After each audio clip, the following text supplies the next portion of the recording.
Alrighty, in this video we're going to go ahead and pull in Entity Framework into our web project, and then we're going to go ahead and start on our authentication. We're going to be using the forms authentication that's built into ASP.NET. I know that there's 1,000,001 different ways to do authentication with .NET, ASP.NET. There's a bunch of open source things. There's like Microsoft has like 10 different authentication APIs. We're going to be using the simplest one that is also very secure. So you don't have to worry that we're sacrificing complexity for security, or sacrificing security for complexity or simplicity. I don't know how to construct that sentence in a semantically valid way, but I hope you understand my meaning. Yeah, we don't have to worry about that sort of stuff because what we're going to be using is fairly straightforward and secure, easy to use, and built in. But it's simple, so simple is good. Again, I don't want this to turn into a web development series. Let's go ahead and pull in Entity Framework.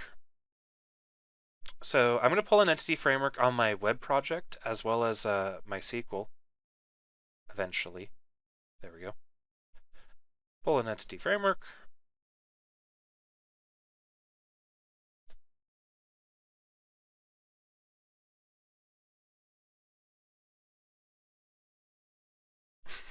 Wait for Visual Studio to stop crashing. Come on.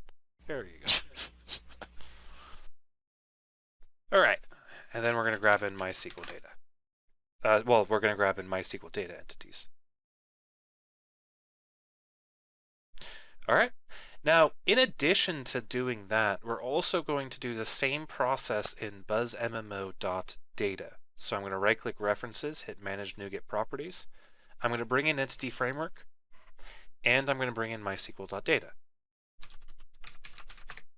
The reason is remember earlier when I said that the data project is going to contain our entities, so that we can use our entities between our Photon server as well as our website. So that's why I want to stuff them in this project as opposed to just dumping them all on the website. So let's go ahead and create. Actually, let's get things configured first before we start creating models. Let's go through all the configuration steps, which, yeah, they're a bit annoying, but I'm just going to run through them really quickly.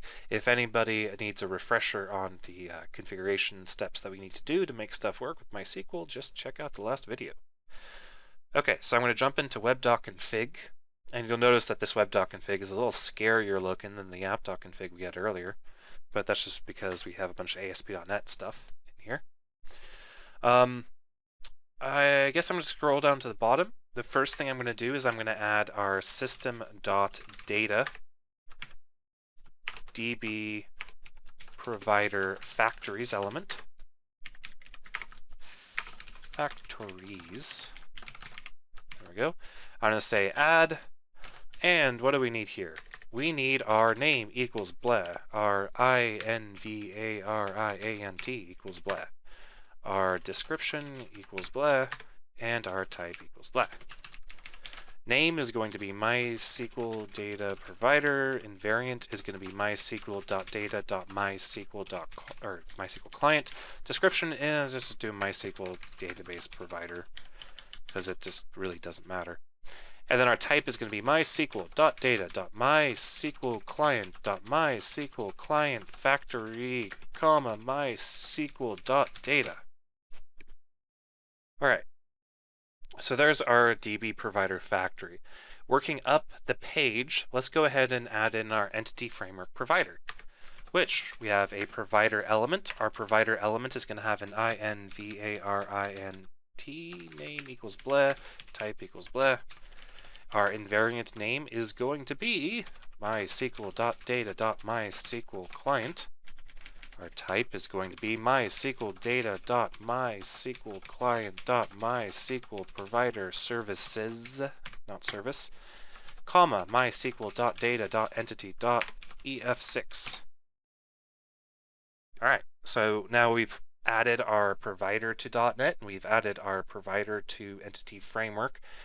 Next up, let's go ahead and tell Entity Framework that we want to use the MySQL code configuration. So we're going to say code configuration type as an attribute to the Entity Framework element, and we're going to type in MySQL.data.entity.MySQL ef configuration comma, mysql.data.entity.ef6. I don't want to ever say the word MySQL again, but I'm going to have to, unfortunately. Okay, so we've set our code configuration type, we've set our entity framework provider, we've added our DB provider. Let's go ahead and scroll all the way to the top. Well, if you want to go ahead and pause the video right here to grab these little bits, you can. In 3, 2, 1, I'm about to scroll up. Let's go ahead and add our connection strings. So remember, connection strings, I typically put them at the top. You have to put them after config sections, and I usually put them above app settings. Of course, this is an XML file. The only order that matters is that config sections is at the top. So I'm going to add connection strings. What's my connection string going to be? I'm going to say add, and I'll need my name equals blah, my connection string equals blah, and my provider name equals blah. All right, what's my name? My name is going to be MMO connection. How about MMO database? Sounds better. The connection string is going to be server equals localhost UI, or how about database equals, oh great. I totally didn't think beforehand what I actually wanted to name this database, because this isn't a throwaway database. Let's call it buzz MMO, or how about dev underscore buzz MMO dev underscore buzz MMO underscore 2. So you guys can name it whatever you want. That's the name I'm going to go with. UID is root. Password, or PWD, isn't it PWD? Yeah, it's PWD. Is Nelson, that's my root password. And then we of course need our allow user variables. If you do not set allow user variables, some things in the EF will work and some things will not, and it'll be very frustrating and the world will end. Under provider name, we're going to do mysql.data.mysql client, which of course matches with the provider that we added to our configuration. Okay, so that's really all the configuration that we need. Now we can go ahead and we can create our entities and we can create our database context. And of course, when we create our database context, we are going to be referencing this connection string name. So definitely make a note of that name. I'm going to hop out of full screen here, and I'm going to jump over into the buzzmmo.data project. Now in this project, I'm going to add a couple entities to start off with. Of course, I'm just going to be adding the entities that we need right now. In the future, we will be adding a lot more. So I'm going to create a new folder, and I'm going to call it entities. And this is where I'm going to stuff all of my Entity Framework entities into. So let's go ahead and create a class. The first class I want to create is user. The user class will have a public int ID, a public string username. Now, the public string username is I'm gonna put a unique constraint on it, which requires I create an index, which unfortunately with MySQL is not going to work if I have a very long username. So I'm definitely gonna want to put a constraint here. So I want to say max length is 128. Now you'll see that I need to bring in the system.componentModel.data annotations namespace to do that. But again, I'm setting the max length of our username to 128 so that when we create our key, it'll work with MySQL. Next up, I want a password.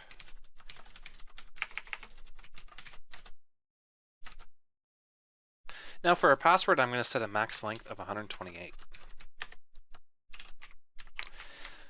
Actually, I'm pretty much going to be setting max lengths on virtually all of my string properties, all my string properties of all of our entities, because really you should be thinking ahead when working with a relational database what the maximum length you consider to be valid is, and then enforce that at both the database level as well as the user or the UI level. So this way, by setting these max lengths, we will also be setting corresponding max lengths on our view models themselves, so that we ensure that users are not able to type in anything longer than that, so that when they do, because inevitably users will find a way to break your system, it throws an error at the UI level and not the database level. Okay, so here are our users. All right, and then the next entity that we're going to be creating is going to be the role. So all of our users are going to have different roles. Some of the reason why we're doing this is because there will be cases when you might want a group of specific users to have access to your game for testing purposes, and leave everyone else out of it. And in addition, we'll also want to mark people with the admin role so that when they are trying to modify something, like modify another user, add another user, we can validate against that. So we're going to set up a many-to-many relationship between our users and our roles, which is actually incredibly easy to do in Entity Framework. So in entities, I'm going to add a new class called role.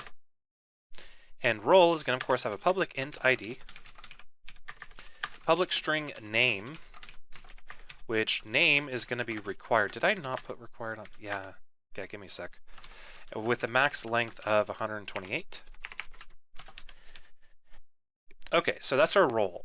So how do we make a many-to-many, and what is a many-to-many? Well, a many-to-many relationship means that one user can have many roles, and one role can have many users. I mean, users and roles it's pretty much the standard example of what a many-to-many relationship is. The way that NHibernate's going to work with it is the way Entity Framework is going to work with it is it's going to create what's called a pivot table. A pivot table is a table that exists just to relate our users with our roles. So let's go ahead and show you guys how to write our many-to-many in code. But first, I'm going to add the required attribute to both my username and my password, because I want to make sure both those columns are set as not null. Then, as you saw before, to create a one-to-many, I simply have a iCollection of the thing I want to relate to. So I'll have an iCollection of role called roles. And of course, I want to make sure it's virtual. So you'll see that system component model.data, system collections generic got pulled in at line 1. And this is the first side to our many-to-many. It looks like to NHibernate a one-to-many right now. If I just ran a migration right now to generate what Entity Framework will think this schema should be, it'll generate a table called a table called roles with an ID column for the user it relates to, because it thinks it's a one-to-many right now. To kind of hint Entity Framework into knowing or understanding that this is a many-to-many, we have to hook up the other side to it, which means we do a public virtual iCollection, which again will pull in system collections generic, users. And what this will do is this will tell NHibernate or Entity Framework that we have a many-to-many relationship by convention. Now, of course, we can always override these conventions. Okay, the next step is going to be to build our database context. So I'm going to go ahead and create a class outside of my entities namespace, and I don't know what I'm going to call it. Let's call it MMO database context. I want to make sure that the word context is somewhere inside of the name of this class, and the reason is because, like I said, or the reason is that before, like I said, we're going to have multiple database access strategies within the same project, and Hibernate and some sort of micro ORM that has yet to be chosen. So we need to make sure that our code is explicit in which one we are using. So I want to make sure the word context is in there to make it clear that whenever we're using this class, we're working against Entity Framework. And the context class has to inherit from DB context. And inside of our context class, we need a public DB set role for our roles, get set, and a public DB set user for our users. Next up, we need to tell our database context what connection string we want. So let's go ahead and do that by creating a constructor that looks like this, which will be a default constructor. However, it'll pass the name of our connection string into the base constructor. And if you remember, which I don't, our connection string is called MMO database.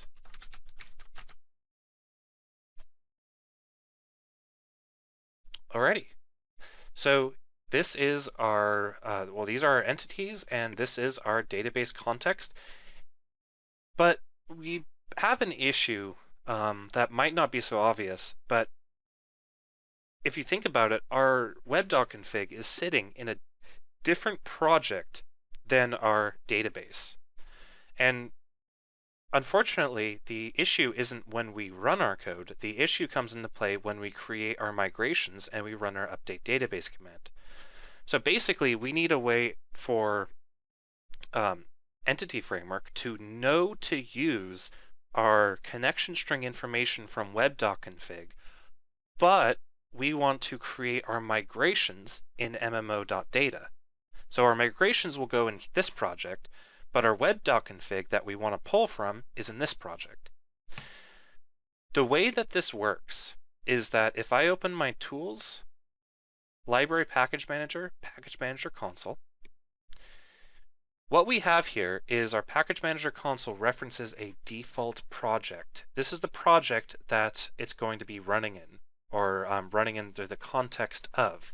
So if I put in something like enable migrations into the package manager console, what would happen is we would be enabling migrations on buzzmmo.web, which isn't what we want. We don't have a database connection or database context class in our buzzmmo.web project. In fact, I don't even think enable migrations will work. You know what? Let's just see. It shouldn't work. It should complain that there's no context. Please don't work. If this works, I'll be very upset because then I'll look stupid. Oh, it's crashing Visual Studio. Next best thing. There we go. No context type was found in the assembly buzzmmo.web. So what we want to do is we want to set the default project to buzzmmo.data.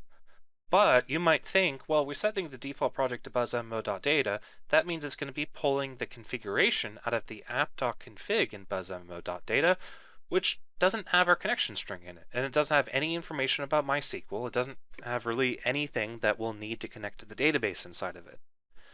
Well, actually, no. The way that the package manager console commands that Entity Framework adds work is that it'll always pull the configuration file, unless you override this, which you can, but it'll typically always pull the configuration file from the startup project, which buzzmmo.web is the startup project. We know that because it's bolded right there. The startup project is the project that gets ran when we hit F5 or Control F5. So because buzzmmo.web is the startup project, Entity Framework, when we work with our migrations, is going to pull the configuration out of buzzmmo.web and not buzzmmo.data. Which means we can just type in enable migrations and hit enter, and we get an error. Most likely the problem that we have here is that we misspelled something, or I misspelled something. You guys might not have misspelled anything.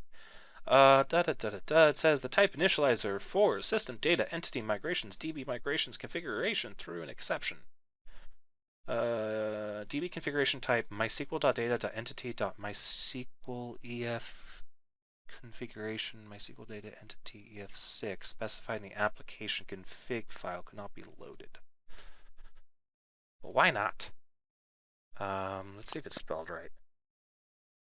I'm gonna scroll down. The problem has something to do with this right here.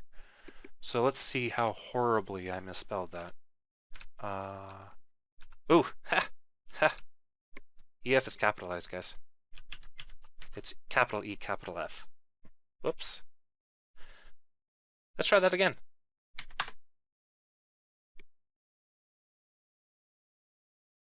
Well, funny enough, it actually succeeded in creating the migrations, or creating the configuration.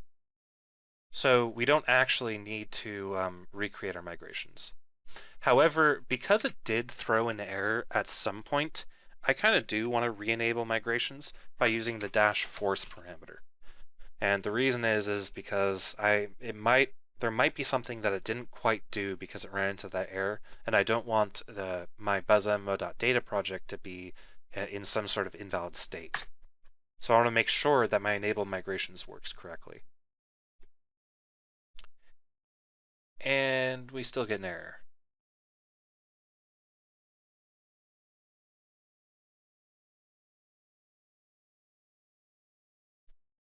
System cannot find the file specified. So now the problem is probably with this bit, the part that specifies the assembly, which should be correct. Another potential issue is that we are not, the assembly itself isn't being made available to the whatever context the migrator uses to run, because it's going to need that, I'm saying, Lawrence, aren't I? It's going to need to be able to grab that code somehow. So let's think about this problem. It's not loading the DB migrations configuration because it can't find this type. And I know this type is correct because I'm literally copying and pasting it. And I'm not seeing any difference in the string. So I know that's correct. It says file not found exception. I will point this out. A lot of times when we get assembly load errors, it'll say file not found for a variety of different reasons, which is why I didn't immediately jump on the fact that it couldn't find the file. So let's make sure first that our entity framework... Oh! Wow. Yeah, I messed up. I brought in MySQL.data. I didn't bring in MySQL.data.entities. Okay, well, I just learned something new. The way that our enable migrations code works and the add migration code and all that other entity framework stuff works is it'll actually use the configuration located in your startup project, but it'll run it from the context of the default project specified in the console. So what's the implication of that? Well, the implication is that although this project had the appropriate reference to mysql.data.entity.ef6, and you'd think it would know how to pull that out to use it, it actually can't because that reference was not added to the project I'm actually adding migrations to. So it's a little confusing that it's using the config file from one project and effectively the references from another project, but it's simple enough to fix. We just have to right-click References, go to Manage NuGet Packages, and make sure that we bring in the mysql.data.entities package, not just the mysql.data package.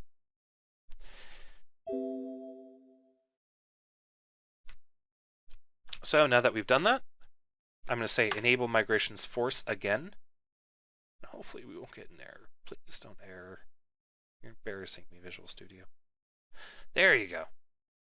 Okay, code first migrations enabled for project buzzmmo.data.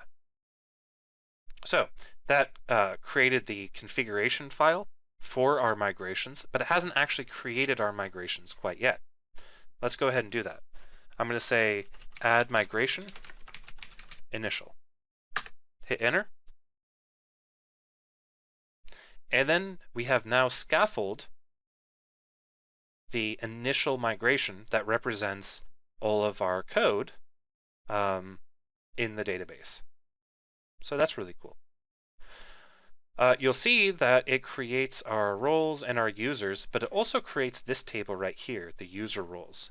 The user roles table is going to be the pivot table that I was talking about, and we'll see how that works here in a second once we see the data with some data, or database with some data. But before we do that, remember how earlier I was in the users, the user entity, and I said that I wanted username to be unique?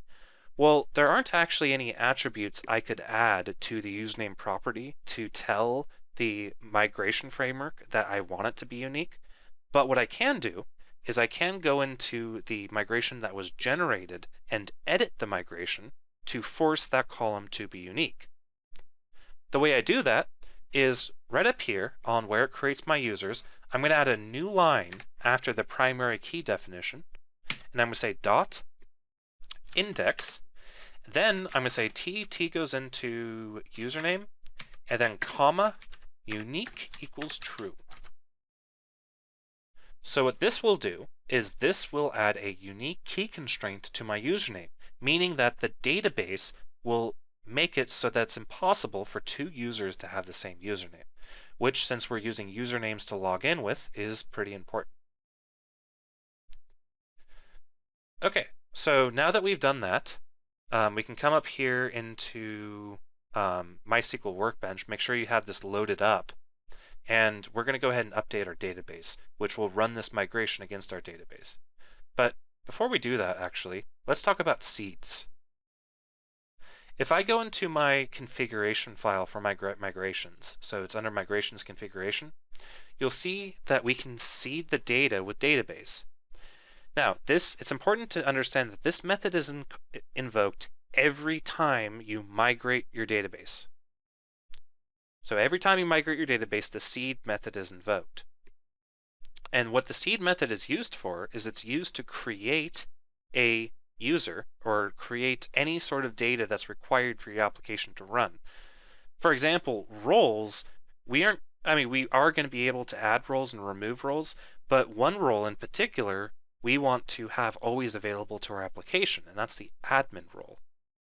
So let's go ahead and write code in here that will make sure that the admin role and one initial admin are created in our database. Okay, so let's start with the admin role.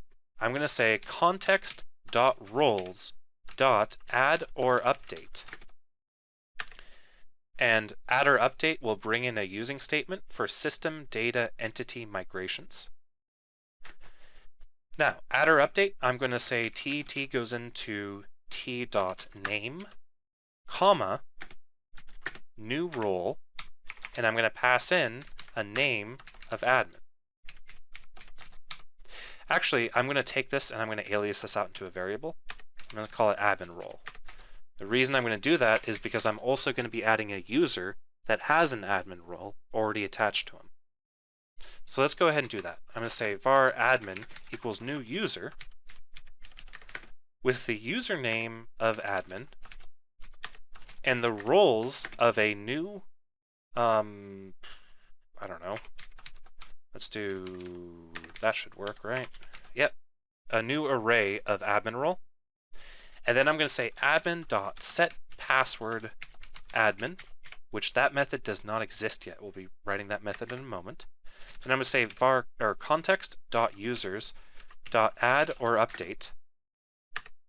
T goes into T username, and then admin. So let's look at this code. Remember, seeds are ran, or the seed method is ran every time that we migrate. So we want to make sure that if these bits of data don't already exist in our database, that we don't add them again. But we want to ensure that these pieces of data do exist. So first thing we're doing is we're adding or updating a admin. So we're going to be adding or update the admin role. Now we're going to be selecting whether or not to add that role by checking to see if any role in the current database has the name of admin. Then if they don't, we want to add that role in. So this will ensure that we always have an admin role in our database, which is what we want. The next thing is we create a user. We set his username to admin. We set his roles to include the admin role. We set his password to admin. Then we introduce a massive security bug into our application. I wish I could say I was clever enough to throw this in on purpose, which I probably could have gotten away with, but unfortunately I didn't. I wrote this code, then as I was thinking about what I was going to do to explain it, I realized how horrible this line is, and the fact that this introduces an incredible security vulnerability into our website.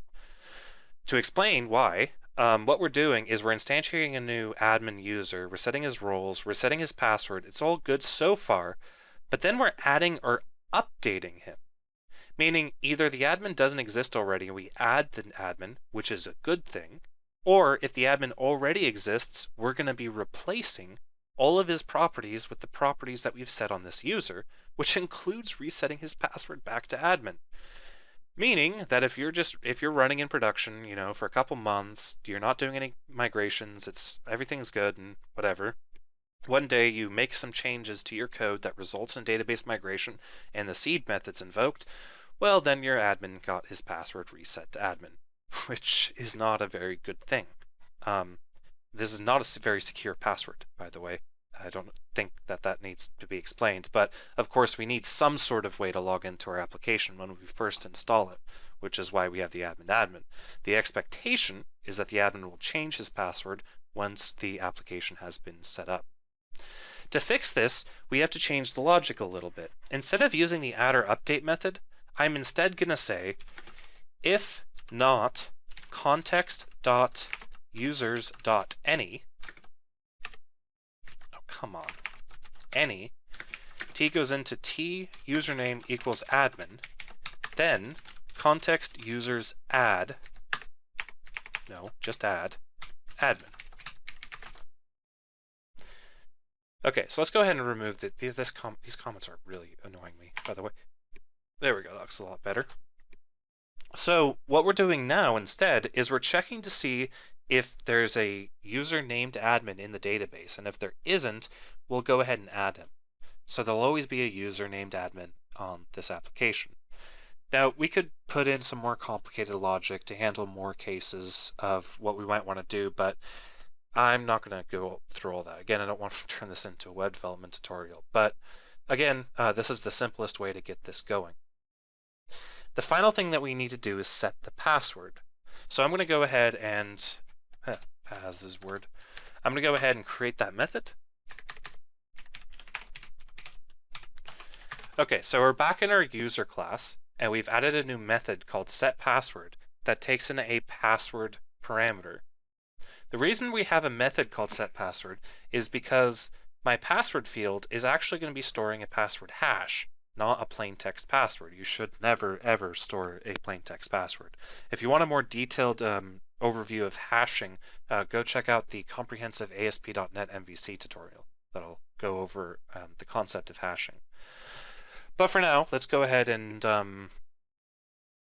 write this in the most straightforward way as possible, which is going to be using the bcrypt library. We're going to be using the bcrypt hashing algorithm, which comes in, or there is an implementation of, in .NET available through NuGet. So on references, I'm going to right-click, hit Manage NuGet Packages, and I'm going to type in bcrypt. And let's see. Which one do we want? Can't remember which one I used before. bcrypt.net, what is this? All right, this is the one I'm going to, blah, blah, blah. You know what I'm saying? Go ahead and grab the bcrypt official package and install it. And now we have bcrypt added to our project, so we can go ahead and use it to secure our passwords. I'm going to close out of the package manager.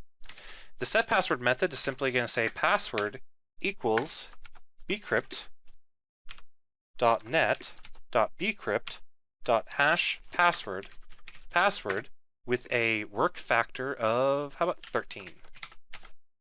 So we have a work factor of 13. That should run our CPU for about 500 milliseconds, I think, which is good for security purposes so that people can't brute force as easily.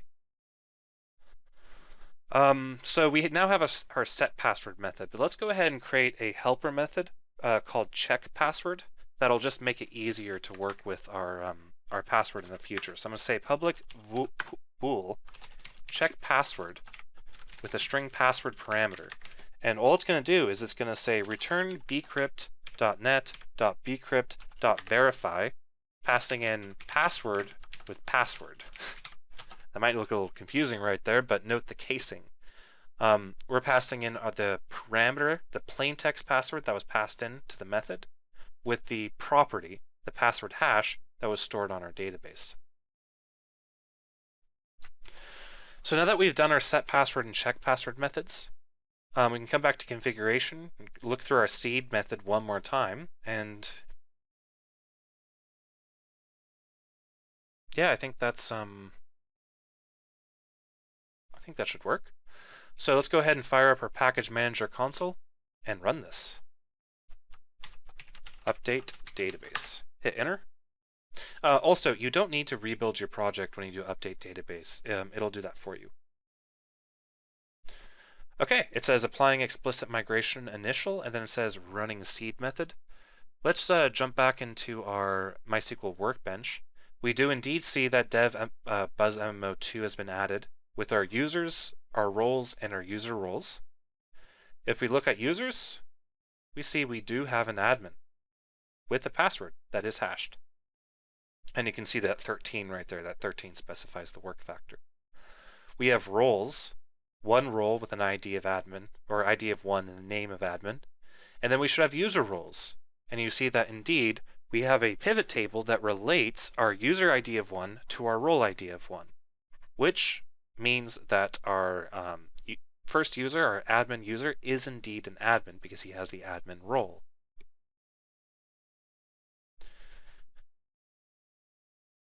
All right, so we have our entities created. The next step is to go ahead and create our auth service. So we'll do that in the next video.